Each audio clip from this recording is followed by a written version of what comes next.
Packers. Let's shift gears and talk a little bit about team rankings. And I wanted to key in on scoring from last year. That sounds good to you guys. Basically, what I wanted to do here was take a look. I'm going to drop the chat down for just a second, guys. Appreciate y'all. Y'all are lighting it up in the chat. Thank y'all for hopping in here and being a part of the show. If you would hit like, hit subscribe, and feel free to share this podcast with anybody that enjoys Packers talk. So, team rankings, we've talked running, and we're going to do an extensive deep dive into every aspect of the game. What I thought we would key in on tonight is let's just take a quick glance, quick refresher. Where did the Packers finish both on offense and defense in terms of team rankings, scoring-wise? And not just in points per play and points per game, but also how effective were they by quarter, first half, second half, and kind of give us a little bit better idea, okay, where did we struggle last year as a team? So let's go ahead and dive into it. You can find this article. It's already up along with the defensive one over in our Patreon community. If you want to join our Patreon group, it's the best way to support what we do here. $3 get you access to everything over there, and you can get early access to anything that we cover on the show. If it's in article form, we typically have it up over there as well as Chalk Talks, things like that. Just go to patreon.com/Packer Fan Total Access or scan the QR code in the upper right. There should be links in the video description as well. So, I said below are the Packers' offensive scoring rankings for the 24-25 season. Let's start with my favorite metric, which is offensive points per play. Okay, the Packers finished 8th at a .432. So that's how many points do they score per offensive play ran. That shows you, to me, that's a true efficiency measurement in terms of how well a team is scoring as they're hitting pay dirt here. So that puts them 8th in the league. Jacob, we just talked about how the fantasy community is kind of seeing Jordan Love around the 15 spot. We talked about how the receivers led the league in drops last year. Yes. Right? All these things. Jordan Love struggling with the accuracy at times, him battling 3 injuries, all these things that come into play. Yet here we are sitting 8th in points per play at .432. Again, can we put some damn respect on Matt LaFleur's name? Yeah, and like you said, the caveats there, who knows where we would have ranked had Jordan not. What if Jordan had 2 injuries instead of that? Exactly. You know what I mean? Like, what if this or that would have happened? I really do believe that we have not seen Jordan Love peak yet. I don't think we've seen the Packers offense peak yet. I think that we're kind of sitting here and we are very harsh on our own guys. And I understand that. That's what you have to do. We talk about all the time, see something, say something kind of thing. I get that. It's just that we do need to actually give this team a little bit of, what's the word, grace, and just say, hey, man, last year didn't go exactly like we thought, and we still made some pretty good lemons out of that lemonade, or lemonade out of those lemons. You know what I mean? So, and I am excited, and the off season is, the hopium season, and I got it for sure. You look on paper and damn, our offense looks good, man. Like, you really do look at it down the line, and it seems as if that we are in line to be successful. I would definitely like to see us absolutely grab that. But 8th, after everything that happened last year, being 8th overall in offensive points per play tells you that this team hasn't cracked their potential yet. And you look at the teams in front of us: Detroit, Buffalo, Baltimore, Tampa Bay, Philadelphia, Cincinnati, Washington. What do those all have in common? Well, they made the playoffs, and one of them won the Super Bowl. It's rare air to be in, if I may say. Yeah, I mean, you look at the quarterbacks too, right? With Detroit, obviously they got a solid running game, but you got Jared Goff. You got Josh Allen, MVP. He won the MVP this year, right? Yeah. So you've got Lamar Jackson, who's won an MVP before. You've got Baker Mayfield, who I remember when they ran him out of Cleveland, I was like, man, I was wrong on Baker. I thought he was the real deal. I mean, if they don't want him, and he bounced around. He went to Carolina. I think he might have went to the LA Rams for a year. I can't remember for sure. And then he ends up in Tampa. And lo and behold, he's the real deal. So it was right all along, man. Baker is a damn good football player. Yeah. Now, whether you like the antics or not, I think he's one of those rare occasions where someone is very vocal, very boisterous, and his teammates thrive off of it, as opposed to others sometimes will kind of, it just doesn't. I would personally, if I was a Tampa Bay fan, I'd love Baker Mayfield. He'd get me. I'd buy a jersey. The dude's, he's my kind of guy. And then obviously you got Philadelphia Eagles there with Jalen Hurts, one of the best quarterbacks in the league. Joe Burrow, who threw for damn near 5,000 yards this past year, if I remember correctly. And, of course, Jaden Daniels, who just lit the league on fire. I'm sorry, man. There's not a Chicago Bear fan on the face of the planet that tells me they're glad they got Caleb Williams over Jaden Daniels. They can lie all they want, but they don't feel like that deep down inside. So, anyway, Green Bay finishing 8th. Denver, you talked about Bo Nix. They actually finished 9th in scoring last year, right behind Green Bay. Yeah. And that was with a rookie quarterback in Bo Nix. Of course, even though he's a rookie, he's like 26, 27 years old, right? And then, of course, the Vikings right behind that, and then the Chargers and the Arizona Cardinals. So points per game, we're not going to spend a whole lot of time here. I like points per play over points per game. I feel like that tells a little more of the story. However, the Packers finished in the same spot, and that is 8th in the league in points per game. They have 26.1 points per game. All right. Above them, it's pretty much the same teams, it looks like, just a little bit shuffled a little bit of direction. Let's just start from the top here. Detroit first in both, Buffalo second in both, Baltimore third in both, Tampa Bay fourth in both, Philadelphia fifth in both. So the top 5 stayed the same. The 6th and the 7th shuffled around. 6th in points per play was Cincinnati. It was Washington in points per game, and then Cincinnati 7th in points per game. And with Washington, I'm sorry, Cincinnati was 6th in points per game. And then, of course, you got Green Bay coming in there in the 8th spot. So that's how the points per game shakes out. Now, moving on to red zone efficiency, and this is just touchdowns only, guys. Okay, this isn't just overall points, because once you get in the red zone, you should be able to kick a field goal, right, if you're inside the 20. So here is the red zone. I know you laugh, Jacob, because we've been there, right? We have been there. Offense, NFL team, red zone scoring percentage. This is touchdowns only. I remember in the past where we kind of struggled a little bit in the red zone. And here now you've got the team as a top 10. They sit in the 10 spot, tied for 10th with Philadelphia at 58.33%. So if you go down the line here, it's Baltimore 1, Buffalo 2, Detroit 3, Tampa Bay 4, Cincinnati 5, Washington 6, Chicago 7th in red zone. So they actually performed pretty well again in the red zone last year. And then Carolina Panthers in the 8th spot, Denver Broncos 9, and Green Bay and Philadelphia rounding out the top 10. So I'm pretty pleased with that. I just can't help but think of how many times we ran jet sweeps down there inside the 20. And it's like, man, if we'd have just kind of kept it between the tackles and kept pounding the rock, you feel like you have a little bit better chance of scoring. I remember a couple of times at least last year where it's like, well, we just need a yard to move the sticks. Why are we running? Why are we going lateral? Yeah, I agree. And you know what? I mean, like you said, there's a number of plays. If we just dictate a few different, decisions, we're probably top 7, top 6, top 5, somewhere in there. And I loved back in the day, was it Rodgers and whoever else? It was the gold zone. It wasn't the red zone. I like gold. I like gold.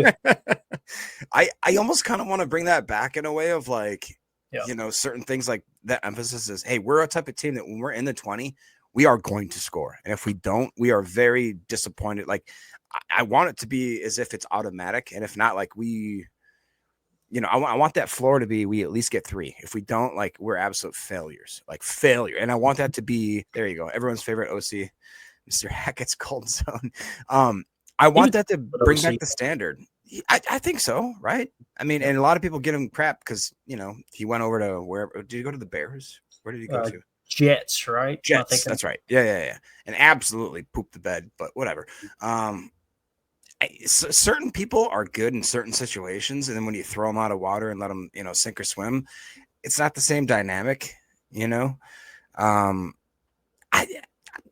I like our coaching staff right now. I think that he'd fit it. Isn't he back? Is he back with the team now? Nathaniel Hackett, I don't believe he is. Not Hackett. Who else? Who am I thinking of that came back? We got Luke Getsy back. Getsy, that's who I was thinking of. Okay. Yeah, I'd like to see who Nathaniel Hackett's with. It may be the American football coach, offensive coordinator position, the Jaguars. I'd have to look it up. Go ahead, Jake. What were you going to say, man?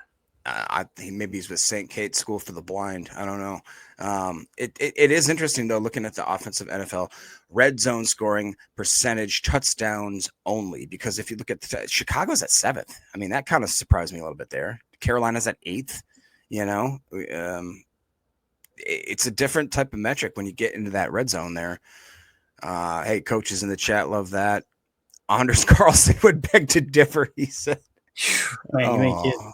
9 It's a name I don't want to hear ever again, man. Golly, I've never seen people get so upset over a kicker before in my life, man. It was bad. It got tough out here in these Packer fan streets. That was a So, rough one. Yeah. all right, let's move on to the quarter by quarter scoring. Okay, I really like to dive into these once the season's over, the smoke is settled, because you could get an idea of, okay, where do we struggle? Because typically, if you do good in the first quarter, it means your coach is doing a good job game planning. If you struggle in the second quarter, you're maybe struggling to make an adjustment, right? Third quarter, fourth quarter obviously kind of speaks for itself. And you guys know we always talk about the first quarter. There's three aspects to a game. The first quarter, you're gathering information. The second quarter is all about making an adjustment and controlling the middle eight and going into the third quarter. And then, of course, the fourth quarter is a standalone game. Throw the game plan out the window. What has worked? What hasn't? What are they doing to attack you? You make that adjustment. You do whatever the heck you got to do to win the ball game. So when we go quarter by quarter here, the Green Bay Packers were off to a fast start last year. And if I remember correctly, the year before, they really struggled with that. So they finished third in first quarter points scored, third in the entire National Football League. First was Tampa Bay with 6.7 points on average. Minnesota Vikings were second at 6.1. Then the Green Bay Packers at 6 points per first quarter. Cincinnati was fourth, Washington fifth, Baltimore sixth, Buffalo 7, Tennessee 8, LA Chargers 9, Houston 10. So you'll notice here, the Philadelphia Eagles ended up winning the Super Bowl. They're not even in the top 11 in terms of points they scored in the first quarter. So I'm eager to see where they fall into place here in a second. But Jacob, one thing's for sure, based off of points scored in the first quarter last year, Matt LaFleur got that whole that monkey off his back where he was struggling to get off to a fast start every game. So definitely a positive there. Yeah, I mean, honestly, I remember watching, like Ed said, we seem to need to start fast. I agree with that kind of, because it seems as if that the games that we didn't get that, opening drive, just a little bit of juice, it just took so long. It took so long to grease those wheels, it felt like. And it was painstaking, because obviously the Packers want to come out with a strong start. And I remember years when I can't remember the exact year, but it was like the Packers, I believe, were one of the only teams that scored like on their opening drive. Almost some sort of record type thing. I think it was with Aaron, and it just made the whole flow of the game. Like when you start that drive, you score first, even if it's 3. You know what I mean? Even if it's 3, you just kind of say, okay, all right, I'll take that. And you have a little bit of calmness about yourself, and you go through the game, and you just have. I remember watching the box score, and it did seem like that you'd see that first quarter, second quarter, and the third quarter kind of thing. But when you did see that initial blitz kind of thing, the initial scoring blitz, I should say, in the first quarter, it always seems like it works out a little bit better in our favor. It just seems like it sets that course for being a little more easy there. Yeah. If we take a quick glance back to the red zone scoring percentage in terms of touchdowns, Packers finishing 10th at a 58.33. They were 5% higher than 2023. So they improved tremendously in red zone touchdowns scored, right? Same thing here. If you look at first quarter, I imagine it would hold true. Yeah, look at this. So we scored 6 points per game in the first quarter this past year, being third best. In 2023, 4.6, which would drop us well out of the top 10, probably outside of the top 15, according to this list we got here that stops at 11. So Matt LaFleur definitely got better at starting fast last year. There's no two ways about it. Moving on to the second quarter is a different story, Jacob, as we finished last season, the 2024 season, 19th, actually tied for 18th, I apologize, with 6.9 points scored per second quarter. And you could see teams scored a lot more points in the second quarter than they did the first quarter across the league in general, right? But if you'll notice from the year before, we still improved. We went from 6 points scored in the second quarter on average in 2023 to 6.9 points scored in 2024. So you're seeing something happen. Some kind of shift occurred in Matt LaFleur's offense. Maybe it was Jordan Love being more comfortable, although I think we would agree he didn't play as good last year as he did the second half of 2023. So maybe it's the emergence of Josh Jacobs and establishing the run a little earlier. That could have been it. But nonetheless, man, you want to see yourself much higher on this list in terms of second quarter points scored. but you did still improve from the previous year. Yeah, totally. And I think it is kind of indicative of what we want. Like when I watch a Packer game, if we have a fast start, we always talk about how, when Matt LaFleur had to do the all gas, no brakes, because we got used to seeing we'd just come out to a strong start. All of a sudden, we take the foot off the pedal, and they let them creep back in, and all of a sudden, it's a shootout when it should not have been. And I think this last year, like the records show here, that we maybe had a good start here and there in the first quarter. The second quarter, it seems like we did increase it a little bit, but like you see here, the good teams. I mean, look at Detroit, almost. I mean, 2/3 more than the next person at number 2. It's like when you get that rhythm, you got to put them away, right? You get into that zone and you say, "This is just we're gonna put them down. It's not going to be a shootout. We're going to win this in the second quarter. So at the third and the fourth, then we start saying about."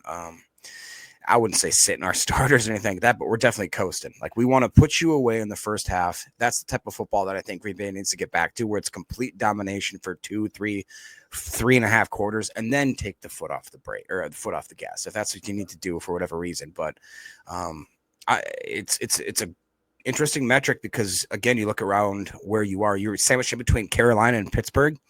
Is that where you want to be? No. You know what I mean? That to me that's not rare air. That's not good. Definitely. You see Detroit, they dominated in the second quarter last year. 13.1 points scored per second quarter. They jumped way up from that 8.2 the year before. So Baltimore, solid. Buffalo, solid. Washington, Atlanta, surprisingly, had played pretty well there in the second quarter. And again, it's important because you want to win that middle late. The first step of winning that middle late is to obviously perform very well in the second quarter and then come out in the third quarter and make sure that if you're on defense, hey, look, you're preventing them from grabbing that momentum or keeping that momentum with their offense on the field, and vice versa. On offense, you want to keep the pedal down for sure. So, I like what 2-0 for this says. Take the foot off the gas in late February. Amen to that. Yeah. All right, let's move on to the third quarter. Third quarter, Green Bay is tied for 8th best in third quarter points scored with a 5.7. You're going to notice the numbers are significantly lower for this than the second quarter. Why is that? Again, Bill Belichick 101. First quarter, gathering information. Second quarter, you make your adjustment and focus on controlling the middle late. So as teams made their adjustment, you get that defense back on their heels, right? And you just kind of throw the pedal down. That's what you're seeing here in the third quarter, however.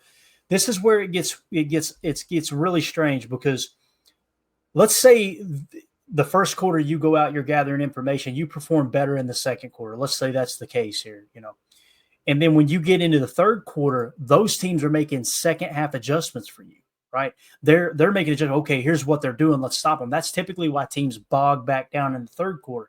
It's not that they're taking their foot off the brake. It's you got to make that decision. Do we continue doing what we know is working right now?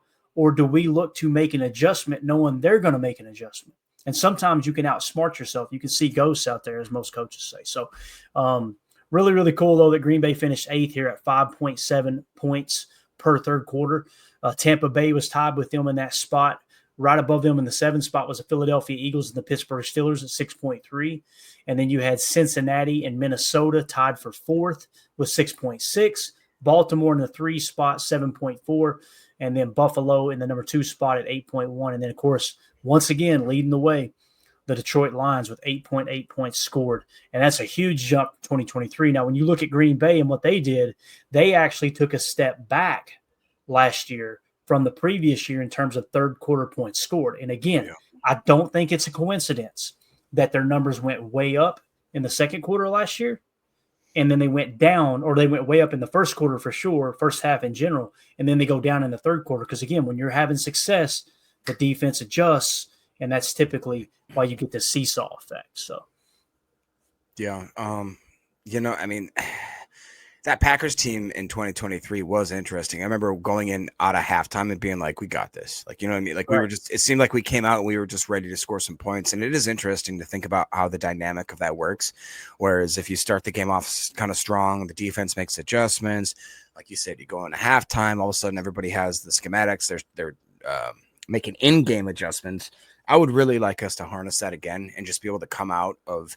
It's been a while. Like if I'm crazy, like where it seems like we actually came out of the second half and did make certain adjustments where it's like we were coming out with our piss hot, and I that's the one thing that I'll throw at Matt LaFleur is it seems like that we get complacent with the bye weeks, going to weird situations, away games, and then coming, out of a half. I just feel like there's something there. We need a little bit more of a Dan Campbell essence to get these guys jacked up. Like I want them running through brick walls. You know what I mean? I don't want them coasting and kind of feeling this or that. I really do think we need more of a motivation to get these guys back to where I want them up there in the Detroit range. I want them coming out of here and scoring the most points in the league out of that adjustment period in the halftime. That's what I want. Yeah. All right, fourth quarter. This was a pleasant surprise here, as you see in fourth quarter scoring in terms of points per game. The Green Bay Packers finished in the 8th spot at 7.6 points per game, actually tied for sixth. Yeah. So they were tied for 6th with Baltimore, Denver, and then, of course, Green Bay there. What's really cool is Green Bay jumped from 5.6 points scored in fourth quarters in 2023 all the way to 7.6. So you, in a league where most games are decided by 3 points or less, here you jumped a full 2 points scored in the most important quarter of the game. I think that's a really, really cool statistic. And we got a little screen grab of another specific statistic specifically for Jordan Love here in a second that I think you guys are going to be really, really surprised about in terms of fourth quarter play. But what do you think about that, Jacob? Obviously, the Super Bowl champions, they had the most points scored in the fourth quarter all year long. Makes sense, so, right? Yeah. I will tell you this, just like we say at the Oval Office, it's not how you start, it's how you finish. All right. And I'll just say that, the Packers, if you're going to pick a metric where they should be towards the top, fourth quarter, that's when all the money's on the table. You know what I mean? And I will say that is one thing about Green Bay that I've always loved is that they turn it on in the fourth quarter. And obviously we wish they maybe would have turned it on in the third. It just seems that, as you guys know, like watching the games, if you're like me, you get so nerve-wracked. And the fourth quarter, it just seems like that every play is do or die. And most of the time, it turns out okay for us. But it's just it's nice to know that team can turn it on when it matters. That fourth quarter, like I said, it's win or go home. You know what I mean? That's when the lights come on. That's when it's prime time. And it's always been a good. I usually do not get disappointed with at least the amount of effort that the Green Bay Packers put in with that fourth quarter. I'm just saying they usually come to play. I just wish we maybe had that a little more in the beginning of this games is what I'd say. Definitely. CJ in the chat says steaks ready for the grill, crown roll on ice, and my glass and PTA on the TV. Life is good. That'll work. Love it, man. Love it. Sounds like a nice little Sunday evening here in May. All right, let's break it down into halves now, Jacob. We talked about by quarter. So this is what most coaches focus on right here because sometimes, like I said, you may not get the ball. You may not get like as many possessions as you want in the first or the first or second quarter, or the third quarter, the fourth quarter, but you're going to have your opportunity with the ball in hand for a whole half. That makes sense. So this, to me, I think coaches key in on more than the quarterly aspect. But nonetheless, offensive NFL team, first half points per game. The Packers finished 9th here, tied with the Chargers at 12.9 points scored in the first half. All right, going down the list, Detroit was 1 with 18 points scored. Baltimore was 2, Washington 3, Tampa 4, Buffalo 5, Philly 6, Atlanta 7, Cincinnati 8, and then, of course, the Chargers and the Packers tied there for the number 10 spot. Now, they jumped from 10.6 points scored in the first half in 2023 to their current 12.9 points scored in the first half, which is exactly what we talked about. You wanted to improve that aspect, getting started faster. They definitely did it more specifically in the first quarter, but it's nice to see them in the top 10 here, Jacob. I mean, if you fall into the, around the 15 mark, you probably don't win 11 games. You're probably winning 8 or 9 games last year. Yeah, I agree. And again, you look at it's interesting to see that Atlanta's up there. The Chargers, Houston, San Francisco.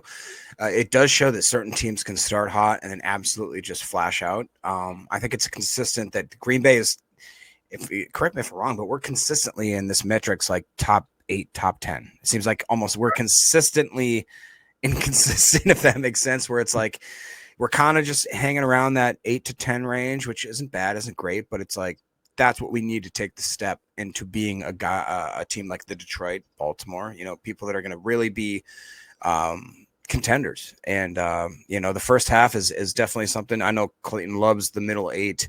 That metric. Does that tie into this at all? Can you see any parallels between the middle 8 and first half scoring? You'd probably break it down more from quarters, right? If you did it that way, but more so from quarters, and even the quarters can be a little bit misleading. That's why it's important to chart the middle 8. And if you guys don't know what we're talking about with middle 8, it's the last 4 minutes of the first half and the first 4 minutes of the second half. And teams use that you want to control the middle 8 because that truly controls the momentum of the game. And I know there's some fans that they just love spreadsheets, love numbers. That's all that matters, and they like to just pretend that momentum isn't it is a real thing. You don't believe me? Go back and watch the Chicago game last year. What did Matt LaFleur talk about in his draft day interview there? I think it was on the Pat McAfee show, or it might have been the Rich Eisen show. He talked about how he mismanaged the clock in the possession there when it came to, I think it was the Chicago game where you ended up giving up points right before the half when you had the ball. This is where I differ from a lot of fans, maybe not the majority of fans, but many fans. We probably differ a little bit on this, Jacob. How many times have I gotten into arguments with people in the chat when they go, God, I hate that playing so conservative right there before the end of the half. And I'm like, no. You got to protect the middle 8 because when you get too aggressive, the Chicago game happens and you look up and go, damn, that's why we lost that ball game. I think that's probably one of the only times that me and you have actually gotten in an argument. Because you remember, I would always be like, why are they being so conservative? We could have gotten this and this and the points. You're like, nah, dude, you got to take what it's given you. And I'm like, no. That is probably the only one of the only times where we actually got at each other. I remember I can't remember which game it was, but it was. I was like, why the fuck would they not just do this and do this? And you're like, you got to think about it rationally. And then later on, I remember, and I was being that pompous ass in the chat. There's a Chicago game, and I remember the Detroit Lions game when Jordan threw the pick 6. I got in the chat and said, that's why you don't play. You literally. I remember seeing that text like, son of a bitch. You literally lost that game on that one play at Detroit against Detroit at Lambeau. Yeah. And I know people go, "Oh, that's not true." I believe it with everything in me. When you not only do you lose the turnover differential, but you also lose the middle 8 and allow them to score points on one specific play because you're being too aggressive in the piss pouring rain during the middle 8 on your side of the field. That's the type of stuff that can happen, And again, when it doesn't go wrong, you don't hear me going, "Boy, I'm wrong on that." It's same thing. The same thing applies both ways. But I do believe that most, if not all, NFL head coaches look at it that way. They look at it like, hey, here you got to protect that middle 8 because again, the momentum. You can ask Tim when that pick 6 happened. He was right there in the bleachers, drenched. Every bit of energy goes out of that stadium, and now you got to try to get the crowd amped back up to try to get loud and give that home field advantage. And once you take the crowd out, man, the toughest part of the game is over for sure. Yeah. So. Jake G 126 says, let's just have the Packers boat race everyone this year. Then we don't need the middle 8. Hey, I like that strategy, boy. I like that way better than having to worry about the middle 8. That's right. Yeah. So moving on to this again, in the first half, the Packers finished 9th in first half points scored.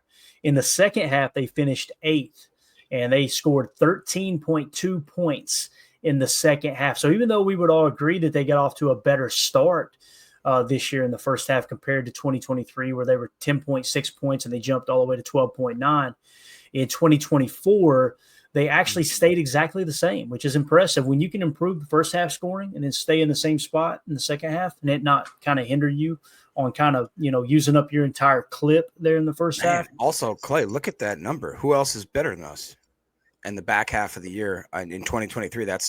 I didn't realize that we turned it on the fourth quarter, and that's kind of what I remember. Like I said, it's just like when it was fourth quarter, it's like, all right, Green Bay straps in, hits himself in the face and says, all right, let's do this now. Exactly. I don't want us to have to do that necessarily. You know what I'm saying? Like, I want us to try to figure that out. Look at Detroit and Philly. in the last 3 games. You know what I mean? Like those guys were just they turned on. That exactly tells you as to why they went on the stretch they did. You get hot when you get hot, and you gotta capitalize on that.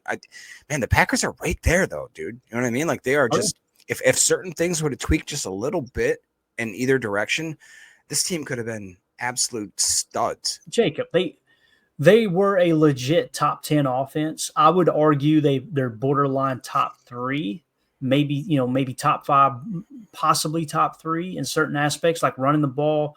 I mean, their receivers led the league in drops, depending on which website you use. But I mean, it's high enough. No matter if you think they're the worst or third worst, it's enough to make an impact in the outcome of the game. So let's say they led the league in drops. They were also the youngest roster constructed. That's why I go, people need to stop complaining about Matt LaFleur. Quarterback with 3 injuries. Yeah, like that. I mean, this dude, you lost your first-round pick to an injury, right? Yep. You lost your third-round pick to an injury. That ended his season. Your second-round pick from the year before, Luke Musgrave, he goes down with an injury. Yep. Christian Watson battled injuries all year long. You end up losing him down the stretch, but same with he was banged up most of the year. Romeo Doubs, like – Matt LaFleur is the real deal. There's no two ways about it. Now, when you talk about second half scoring, fourth quarter scoring, all that aspect, this is one of the statistics that I stumbled across, and I actually seen the tweet come down the line. You want to know why they were so good? Look at this. Best passer rating when trailing in the NFL.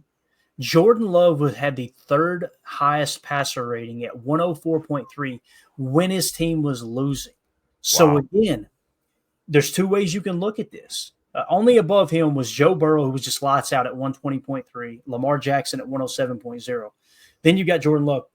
He was higher than Jalen Hurts, higher than Jaden Daniels, higher than Sam Darnold, Josh Allen, Jared Goff, Tua Tagovailoa, and Joe Flacco. So 3rd best in the league. However, when you struggle to protect the football in the first half, if he gets that cleaned up and continues to play well while trailing, obviously you're going to have less opportunities trailing because you're winning the ball game more often if you protect the ball early in the game. But this is just one of those statistics that when you look up and go, look at the company he's in here. Joe Burrow, Lamar Jackson, Jalen Hurts, and Jaden Daniels, Sam Darnold, Josh Allen. He's 4 spots higher than your MVP last year in terms of passer rating while trailing. This gives me a lot of hope, and it kind of makes me rethink the whole poise grade that I gave him. That's a good point.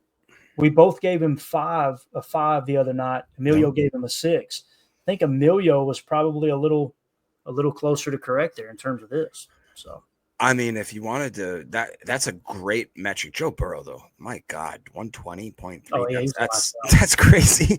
And you could look at it through a different lens and say, well, why are they behind? Blah blah. Okay, cool. But if you are going to be behind the 8 ball going into any sort of game, that's the type of performance you would want from a quarterback that's quote unquote your franchise quarterback. And like you said, you sit him up there with the Joe Burrows, the Lamar Jacksons, and Jalen Hurts, and he's smack dab in the middle of those guys. Okay, yeah, I will absolutely take that. And like you said, that is, I hate putting an asterisk next to every single Jordan Love stat that we saw, but you have to think about the fact that he played hurt so much of that last year. The drops were such a huge factor. Like if any of those situations, even 1 or 2 of them were somewhat remedied, this guy's maybe number 2, maybe number 1. Who knows what's going to go on there? And I think it's a big deal as to why, people kind of scoffed and thought, oh my God, the Packers got a wide receiver in the first round. They got Savion. Well, why? When they have all these talent? Well, guess what? The talent didn't quite come to what we needed. And Matt LaFleur, to his credit, I always want this guy to get a little more belt under him and not be such cute Matt LaFleur. I want him to get more freaking pit bull Matt LaFleur. And that's what he did. He said, all right, guys, you're on notice. I'm going to grab a couple more guys that I can plug and play. If you guys aren't going to be helping Jordan Love, if you're not going to be helping this Packers team, if you think you can slump around and just not catch balls and help the quarterback, help the offense, help the team, we're going to put you on notice. Imagine if we had guys that actually caught those 20 drops or whatever the hell it was last year. That rating goes up quite a bit. Yeah, I think it's a very fair point. Sure.